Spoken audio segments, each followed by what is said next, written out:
The episode begins right as a game finally ends after 3 long years. But for the protagonist, a hardcore gamer from Japan, 3 years is nothing. He's disappointed, calls it trash, and says a real game should take at least 10 years to beat. So he immediately searches for something harsher, a hardcore game with garbage balancing. The moment he types it in, his screen shifts to a mysterious fantasy world. An unknown company offers him an endless game set in a land of swords and magic, and he's instantly hooked. He checks difficulty, easy, normal, and a bizarre option called Hell Mode. The description warns of despair and says leveling takes 100 times the experience. He's unfazed and selects Hell Mode without hesitation. Next is class selection: swordsman, spear user, swordmaster, hero, demon lord, and more. But Summoner catches his eye because it has the highest difficulty rating and is labeled alpha testing. That only makes it more appealing, so he chooses it and hits start, accepting he's basically the game's guinea pig. The instant he confirms, he vanishes, leaving behind an empty room. He feels warm and comfortable at first, then everything tightens and he can barely breathe. A moment later, he's pushed out into a new world, reborn as a newborn baby. His father beams and names him Alan. Alan accepts the name easily, even though he used to be a 35-year-old white-collar worker named Kenichi Yamada, broke and stuck in a dead-end life. Now Alan is 1 year old. He can't talk yet, but he can think clearly and understands everything around him. Japanese seems to be the common language here. He realizes he's been born into a serf family in a frontier settlement that hasn't even been officially named yet. Pioneers pay taxes to a ruling lord to farm and develop the land. His father, Rodan, works himself to the bone. And his mother, Teresia, is gentle and kind. Alan is their only child for now, but he can tell more kids will probably come. One night, Teresia puts him down and leaves to eat with Rodan. Alone, Alan tries to open his stat window, and nothing happens. He keeps trying over and over until he's almost convinced it won't work. Then, on one last attempt, a glowing book appears above him. He screams, his parents rush in, and he quickly dismisses it and pretends to sleep. They assume he was sleep-talking and leave. Once alone again, Alan summons the book back. It's his grimoire showing his stats. Level 1, class, Summoner. He learns summon and create gain experience separately and level through use. Right now, he can only make H-rank insects and beasts, the weakest tier. The grimoire flips to a message from Elmia, the god of creation. She apologizes for the delay, explaining that since Summoner is still being tested, the paperwork took time. She also warns there are no questions, refunds, or cancellations. Alan tries to summon an insect. Nothing happens. He experiments, growing frustrated, until he realizes he probably needs to use Create first. When he does, a card appears, an H-rank insect with Endurance +1 and Agility +1. He's thrilled, but his mother walks in, so he hides it and pretends to sleep. The next day, he activates the card. It becomes a huge grasshopper that jumps at his face. He tries commanding it, but it ignores him and hops away. Checking the grimoire, he names it Dina and notices a buff section. Those +1 stats boost him, not just the summon. He gets excited and raises his voice, and Teresia rushes in, panics at the giant insect and stomps it, killing his first summon. Alan keeps experimenting and creates an H-rank mouse, Mousy. It's dumb like Dina, but at least it follows simple orders. He learns he can stockpile up to 10 cards per creature, and the stacked cards increase his stats. 10 Mousy cards raise his attack by 10. Even as a toddler, he can become much stronger than a normal child, though Hell Mode makes progress painfully slow. One day, Rodan comes home covered in blood. Teresia panics, but it's from a hunt. Rodan proudly killed a great boar. In fall and winter, the village men go monster hunting, and Rodan offers to show Alan the carcass. Alan agrees, excited to see a real monster. Rodan carries him on his shoulders. On the way, he points out a flock of bird monsters called albans, which fly north as fall arrives. Rodan admits he named Alan after a monster, Albaharan, because it represents freedom in the sky, though Teresia scolded him for naming a child after a monster. Alan dozes off, then wakes to see the great boar up close, huge and terrifying. A man named Gerda walks up, calls Rodan the heavyweight champion, and the men applaud. Rodan brushes it off as luck. Alan introduces himself politely, surprising Gerda since he's so young. Gerda mentions his daughter is the same age but not nearly as well behaved. When Alan asks how strong great boars are, Gerda says they're C-rank monsters, and it takes about 20 men to bring one down. Alan stores that as a benchmark. 10 months later, Alan is almost 2. He reaches Summon Level 2 and Create Level 2, unlocking Expansion Level 1 and the Grimoire's Notes feature. He can now create G-rank creature cards. He gains a fusion skill, and his inventory space doubles, meaning double the buffs. He tries fusing 2 H-rank Mousy cards, but the Grimoire says he doesn't have enough MP. He even tries creating a G-rank Beast card, but still can't. His max MP isn't high enough yet. By age 3, Alan has built up plenty of cards. G-rank beasts, insects, and birds. He fuses 2 cards and creates a G-rank bird, naming it Chappie. When summoned, it lands on his shoulder. Its ability is voice mimic, and it proves it by repeating Alan's words perfectly, which Alan immediately sees as useful for deception. He summons more G-rank beasts, a frog named Hopper and a mole named Molly. Hopper's provoke makes it glow and bounce as a distraction. Molly's dig carves out a huge hole, and Alan realizes it can set pitfall traps. He's thrilled by how deep and tactical the summoner system is. This is the hardcore gameplay he wanted. Then he falls into the hole. Right after that, the bell rings at 3 p.m., meaning Alan already knows what's next. Krina, Gerda's daughter, arrives to play Dueling Knights. Alan isn't excited, but he can't escape. Krina immediately challenges him with a wooden sword. Even though it's just play, Alan takes it seriously because she's insanely fast and merciless. Alan has poured buffs into agility, but he can barely keep up. Krina breaks his wooden sword and keeps attacking anyway. By the time Alan's parents rescue him, he's already beaten down. Around this time, Teresia is pregnant again. Even after the beating, Alan helps her carry vegetables, and she thanks him warmly. That night at dinner, Alan tells Rodin he wants to help with harvesting since Teresia is pregnant. His parents are shocked. Alan insists he's strong enough, though he keeps his true stamina secret. Teresia says kids shouldn't work, and Rodin agrees, telling Alan he'll have to do farm labor eventually, so he should enjoy life while he can. Alan realizes farm work is brutal and understands why they refuse. Teresia mentions she's seen Alan throwing rocks at a tree outside. Rodin asks why, and Alan says Rodin told him monsters live in the forest, so he's practicing to protect his mother. Rodin laughs and praises him, but Alan is really testing whether he can unlock skills beyond summoning. Teresia asks if he'll protect Krina too, and Alan agrees, while thinking about how scary she is when she plays. Rodin then brings up the appraisal ceremony. Teresia explains that at age 5, a divine ceremony reveals your talent, and Rodin says a good talent could help Alan escape serfdom. Alan latches onto that hope. Later in winter, Alan checks on Dina again and realizes he can keep a summon active for an entire day now. Real progress, but Krina shows up again, he hides the grimoire, and they play knights. He blocks more than usual, but she still beats him down. Then Rodin comes home, and as Teresia goes to greet him, Dina suddenly leaps at her leg. She panics and falls, and the shock triggers contractions. The baby is coming.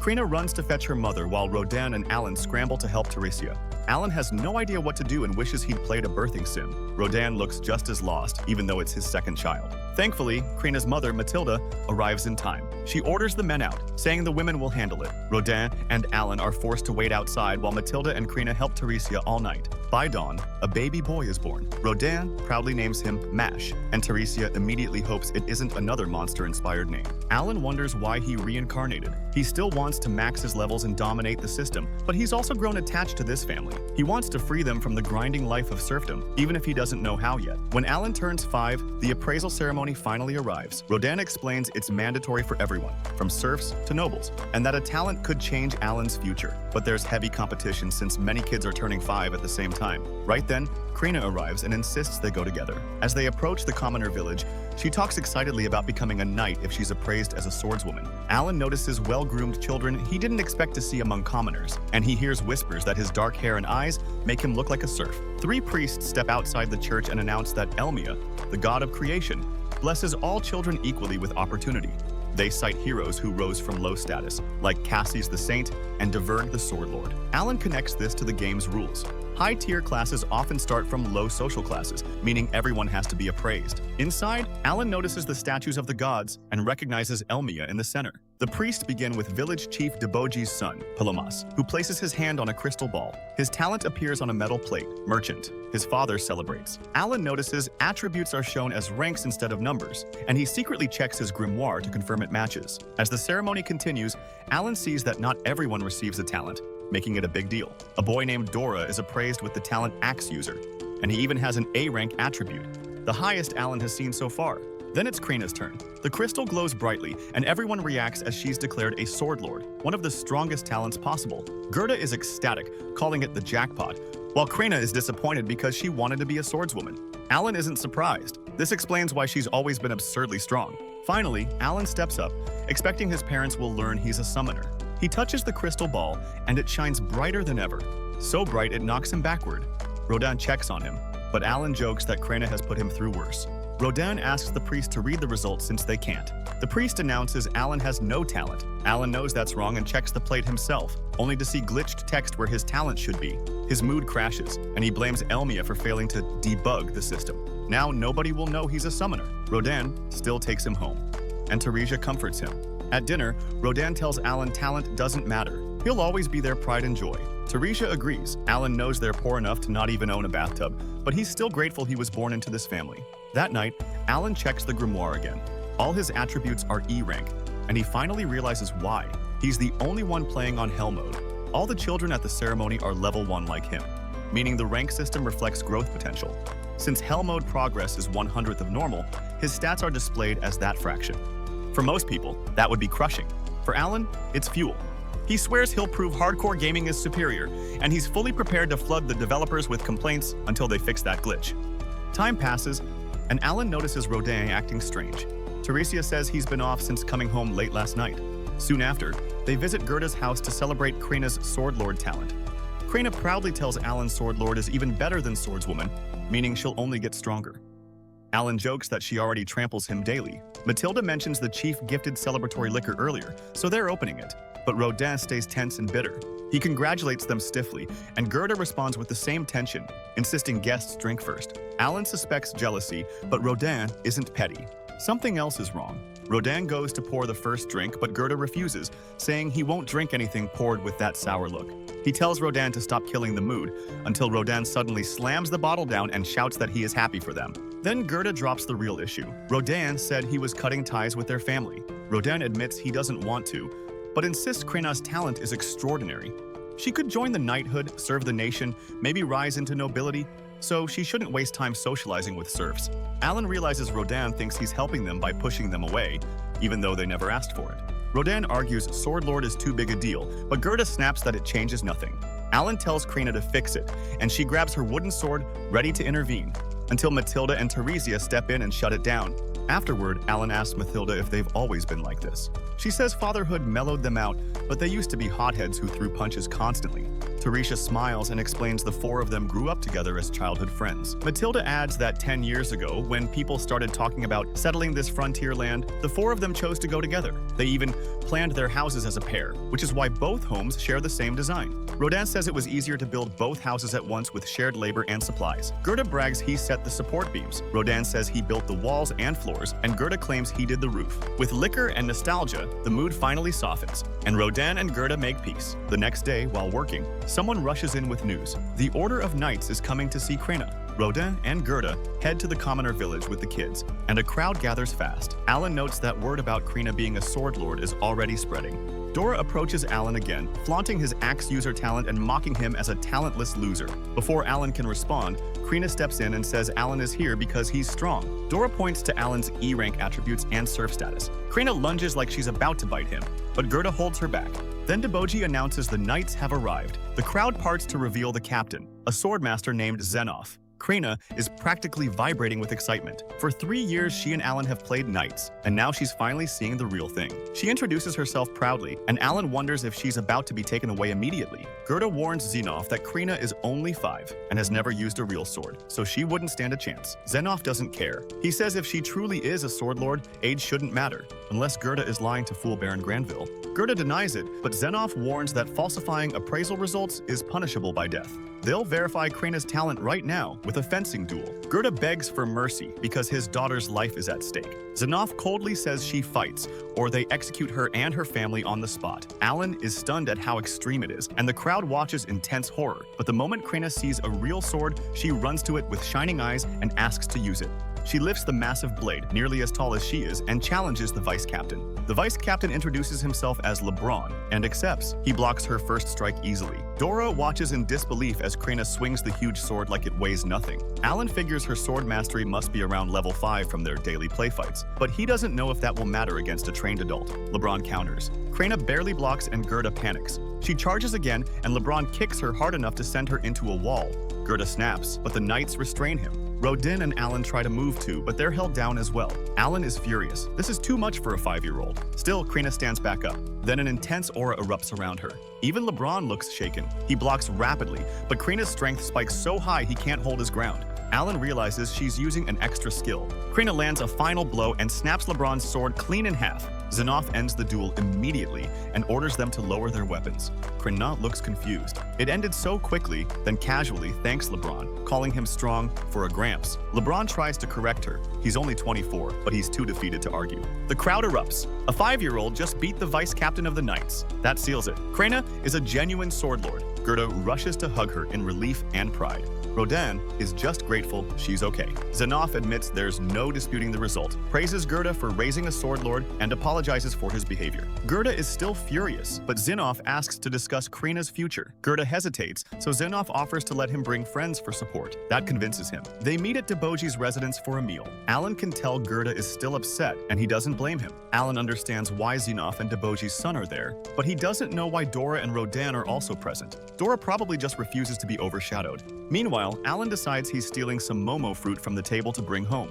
Zenoff tells them to eat freely and introduces himself properly as captain of the Knights. He explains his lord sent him to confirm whether a sword lord truly existed here, and now it's undeniable. He then tells Deboji the settlement was originally meant to be named after him once it was fully established. But since a sword lord was born here, the Baron has declared it will instead be named Krena Village to honor the occasion. Gerda is shocked, but pride replaces it instantly. Deboji accepts respectfully. Zenoff apologizes for the sudden change and mentions that 3 years ago a sword lord was supposedly born to a count's family. That person failed expectations and was reappraised, revealing only ordinary swordsmen. After that, investigations uncovered nobles exaggerating talents, so the kingdom now verifies appraisals strictly, hence the harsh duel. Zenoff apologizes again and asks Gerda to raise Krena well. When she turns 12, she can attend the academy and potentially serve the royal family. He adds that an instructor will eventually be sent to the village, and any child with talent must study hard to earn admission. Krena tells Alan he has to study with them too. Dora mocks Alan again, and they start bickering. That's when Zenoff finally notices Alan. Rodin explains Alan is his son. Gerda introduces him, and Zenoff immediately recognizes Rodin as the great boar hunter. Zenoff stands and shows Rodin real respect, explaining the Baron loves the great boar meat supplied by this village every winter. Zenoff tells Rodin to take it as praise straight from the Baron, calling him a hero for taking on the most dangerous role in the hunts. Rodin shakes his hand, stunned. On the way home, Rodin admits he never expected a serf like him could be acknowledged by powerful people. He tells Alan he'll do great things too because he has good genes. And right then, Alan casually reveals he snuck out fruit for Teresia and Mash. Alan finally manages to level up his summoning skill. The moment he opens his status screen, he sees a brand new ability has unlocked, Enhance. This allows him to strengthen existing summons and access a new tier of creatures, rank F. His card storage also expands from 20 slots to 30. Naturally, Alan immediately starts overthinking it. Does he still need to fuse cards like he did with Chappie? Or does Enhance work differently?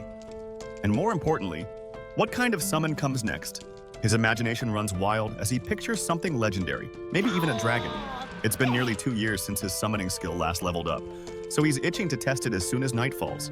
That evening, Alan volunteers to wash the dishes, hoping to finish chores quickly so he can experiment in secret. While he works, Mash asks if they're getting another sibling. Rodin says it could be either a brother or a sister. Teresia confidently predicts a girl, and Rodin immediately starts brainstorming names, until she cuts him off, reminding him that she gets naming rights for girls. Rodin apologizes and asks if she already has something picked out. Right then, Alan's MP hits maximum, and his grimoire materializes.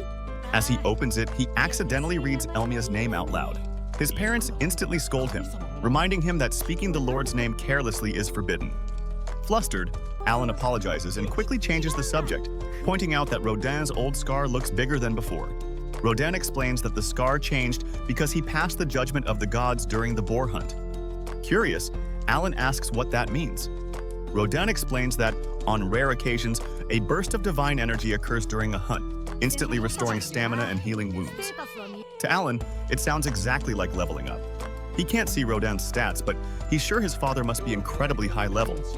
Even so, Alan knows he himself is still stuck at level 1. No matter how much his summoning improves, he doesn't gain SP unless he defeats monsters, and serfs aren't allowed to leave the village freely. He asks Rodin if he can join the hunts, but Rodin immediately shuts it down. Hunting is deadly, and people die every year. Alan understands and backs off. Later that night, lying in bed, Alan reflects on a message he received earlier. He checks his grimoire and confirms his suspicion. The administrators finally responded to his non-stop complaints. The glitched appraisal text has been fixed, along with his stats. At first, Alan had assumed his attributes were low because Hell Mode slowed progression. But when he sees the corrected numbers, he's stunned. His MP and intelligence are both rank S. and he now has the same number of high-rank stats as Krina. For the first time, he feels genuinely rewarded for all his grinding. Eager to test Enhance, Alan opens the skill menu and strengthens Dina. The creature's stats increase, especially the buff-related ones. But Alan notices something interesting. The buffs applied to him don't change. Curious, he summons Dina to see the difference. One glance tells him everything. Dina is clearly stronger. That's when it clicks. Being a summoner isn't just about summoning monsters, it's about refining them.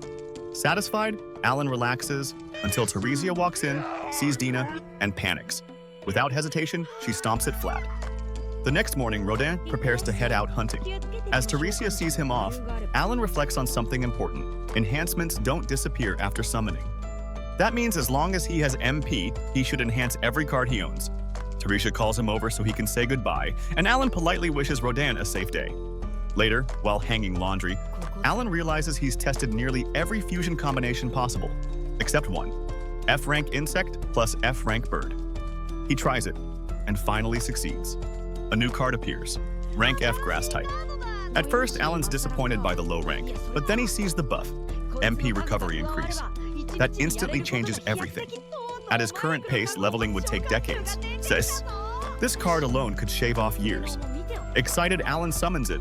Instead of a creature, an apple appears. He names it Oppo, immediately deciding it's useless in combat. According to the summoning details, Oppo's ability is Aroma. When Alan tells it to activate, the apple sinks into the soil and a seedling sprouts. A calming scent fills the yard, and for a moment, Alan imagines turning the dull backyard into a botanical paradise, before remembering he's not a farmer. Teresia approaches with MASH and calls Alan in for lunch. Alan tells Oppo to return, but nothing happens. When Teresia asks about the seedling, Alan awkwardly claims he doesn't know, silently wondering why Oppo won't respond. Later, Alan practices fencing with Krena and loses again. Still, she praises him, noticing he's gotten stronger. Alan estimates his sword mastery has reached level 3, and with his expanded inventory, his resistance and attack are improving. He even wonders whether Oppo's aroma might affect combat. Later that day, Alan is back to throwing stones at a tree. In his mind, he's already thrown over 20,000 times, but the skill still won't level up. Mash complains that it's boring and asks when they're going home. Since Teresia became pregnant, Alan has been watching Mash and helping with chores. He decides focusing on summoning is more efficient, but keeps throwing stones anyway, hoping the next one might finally trigger something. Mash asks about the trees, and Alan explains what he discovered about Oppo. The aroma shortens MP recovery time, letting him stay active longer. It's subtle, but incredibly useful. That night, Alan notices Rodin is late. Teresia grows anxious, since Rodin said he'd be working nearby. Suddenly, Gerda's voice echoes outside as several men carry Rodin back on a wooden board. Teresia and Alan rush to him while Gerda urges Rodin to stay awake, reminding him his family is here. Gerda explains Rodin took a severe blow to the stomach. They barely kept him alive using a rare healing herb called Floor Miller. Teresia is shocked. It's incredibly valuable, but Gerda explains the knights gave it as an apology for what happened with Krena. Without it, Rodin wouldn't have survived. Someone angrily blames a careless peasant. Tensions flare. Mash starts crying, and Alan carries him inside as the others leave. Once things settle, Alan asks Gerda what really happened. Gerda explains that the village chief ordered peasants to join the hunt to increase profits. Normally, peasants never participate. It's too dangerous. But after the knight captain publicly called Rodin a legend, they believed they'd be safe. Neither Gerda nor Rodin liked it, but they couldn't refuse the order. Some peasants refused to train seriously. When the hunt began, they were given the simplest task, luring the boar.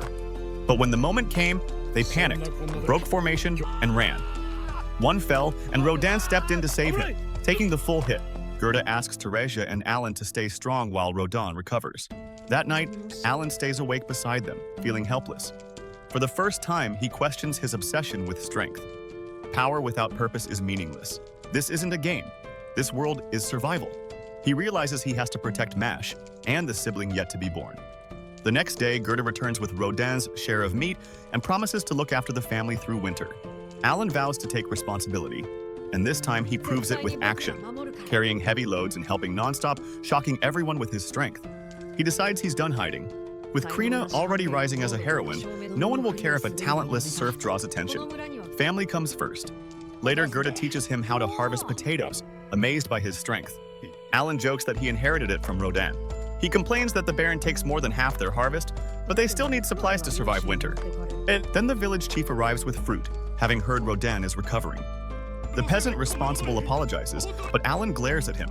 Rodan forgives him calmly, telling him to be more careful next time. Alan is stunned by his father's kindness. Teresia, however, firmly reminds the man that his mistake nearly cost Rodan's life. The man accepts her words. Rodan smiles weakly and tells everyone to calm down. Alan realizes he truly has the best parents. The next day, Alan clears a wide area for experiments. He summons Hopper, and colorful frogs immediately leap at his face. He sets traps, hides nearby, and activates Provoke. The frogs hop around, drawing attention. It's a basic trap, but if it works, they'll survive winter. Just as Alan is about to give up, a massive shadow appears. A rank B alba heron descends, the monster his name comes from. It devours the frogs effortlessly. Alan stays hidden, realizing his Provoke attracted something far stronger than expected. His instinct says run, but he notices his skill leveled up, doubling buff capacity from 10 to 20. He decides to gamble. Alan charges with his wooden sword. The alba heron swats him aside instantly. He summons Hopper again, experiencing real combat for the first time, but the monster annihilates every summon. Worse, Alan realizes something terrifying. Each destroyed summon removes its buffs. As his strength drains and the alba heron looms closer, Alan finally understands the true danger of being a summoner. And for the first time since arriving in this world, he realizes this could be the end. With no other options left, Alan summons 2 leeches. They immediately latch onto the alba heron, draining its blood and weakening it just enough to give him a brief opening. His strength has dropped significantly after losing several summons and their buffs, but he stays calm. He already knows how this fight will end. He only needs one clean, decisive strike. Alan summons his wolves again and orders both the wolves and the leeches to attack at the same time. As they surge forward, Alan charges in with them. Using the opening they create, he delivers a powerful sword strike straight to the alba heron's head. The blow is overwhelming. The monster collapses and does not rise again. His grimoire activates immediately, announcing that he has defeated an alba heron and earned 100 experience points. Seeing the message, Alan is overwhelmed with excitement and takes a moment to process what he has just accomplished. Afterward, he brings the alba heron back to his family. They are shocked that someone they once thought of as weak managed to defeat a dangerous monster entirely on his own. Gerda steps in to help and shows him how to properly bleed the monster. After securing the body, she carefully explains how the meat should be cut, which portions are safe to eat, and which parts should be discarded. She also explains that monsters contain magic stones, and any stone from a monster above D rank is subject to kingdom tax laws. However, she dismisses the loss, noting that magic stones are useless to poor serfs anyway. Instead, she suggests they use Rodan's injury as leverage, explaining that Alan was forced to hunt in his father's place. With that, they should be able to negotiate a better share of the meat. The next day, Alan and Gerda visit the chieftain's office.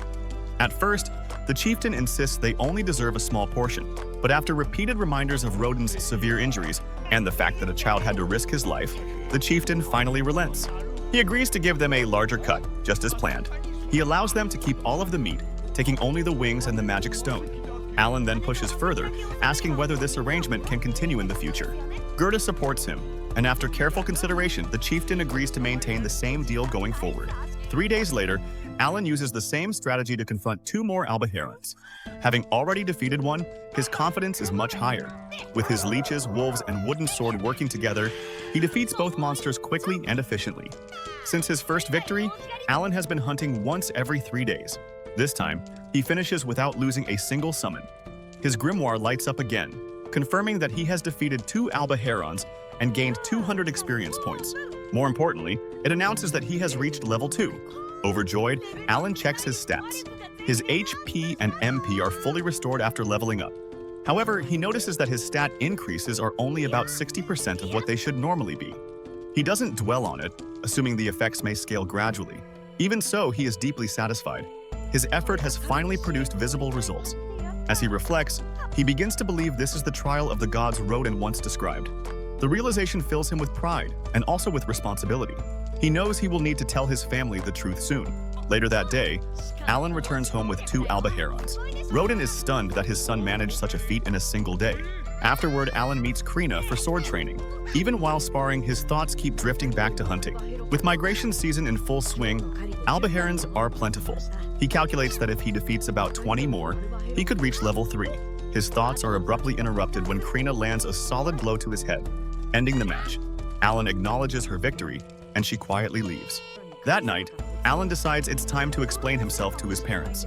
He knows he cannot mention games or reincarnation, so he offers a different explanation. He tells them that when he was 1 year old, he received an oracle from Elmia, the god of creation. According to him, the oracle means he was granted heightened wisdom and physical strength, along with trials far beyond what ordinary people face. Rodin immediately understands. Earlier that morning, he had noticed a wound on Alan's face had already healed. Everything now makes sense. Alan has already endured a divine trial. Teresia struggles to accept this, especially since Alan's appraisal last year showed no talent. Alan explains that he received another oracle months ago, stating that his attributes appeared low because his trials progress far more slowly. His talent, he says, was simply too new to be recognized at the time. Rodin is stunned. This means Alan does have a talent after all. When asked what it is, Alan admits he doesn't know, saying Elmia gave no details. He feels guilty for hiding the truth, but revealing his summoning ability would be dangerous. Teresia embraces him, praising his bravery. Rodin asks what Alan plans to do next, and Alan says he intends to overcome every trial placed before him. Rodin is proud, but reminds him to ask for help when needed. He also advises Alan to keep this secret, warning that others might mistake him for a false prophet. The only exception will be Gerda, who constantly boasts about Krina's achievements. Winter arrives, and Alan begins processing one of the stored albaherons. He travels to town with Gerda to trade the meat for supplies. Gerda has already heard about Alan's blessing and isn't surprised. She always believed he was special. Along the way, Alan asks about the difference between commoners and serfs. Gerda explains that it comes down to status and taxes. Serfs must pay 3 gold per adult and 1 gold per child annually. To become a commoner, a family must pay 10 gold per person. Alan realizes that with another child, his family would need 50 gold. Alan spends the day trading and learning how bartering works. By evening, he returns home carrying firewood. On his next visit, he goes alone and carefully documents market values for future use. At a herb shop, Alan asks about MP restoring medicine. The merchant says such items are far too expensive. Alan silently copies the shop's inventory into his grimoire. When he asks about Muller's flowers, the merchant becomes upset, explaining how Gerda once bought the last one without full payment. Alan realizes that flower saved Rodin's life. Without it, his father would be dead. In gratitude, Alan gives the merchant albaheron jerky and thanks him sincerely. On his way home, Alan encounters Dagora, the axe user from the appraisal ceremony, along with Palomas. Dagora strikes Alan and demands submission. Alan draws his wooden sword and offers a fair fight. Dagora returns with a weapon, but Alan easily defeats him and walks away without further conflict. That night, Rodin removes his bandages, fully recovered. Teresia warns him to take it easy. The next day, Dagora challenges Alan repeatedly and loses every time. Meanwhile, Mash begins sword training with Krina, exciting Alan about the future. Soon after, the new baby is born. They name her Mila. Not long later, Rodin returns with Gerda and announces that the chieftain has summoned them. The Baron has ordered them to increase boar deliveries from 10 to 15, requiring commoners to join the hunt again. Teresia is furious, but Rodin explains this is not a request, it is an order.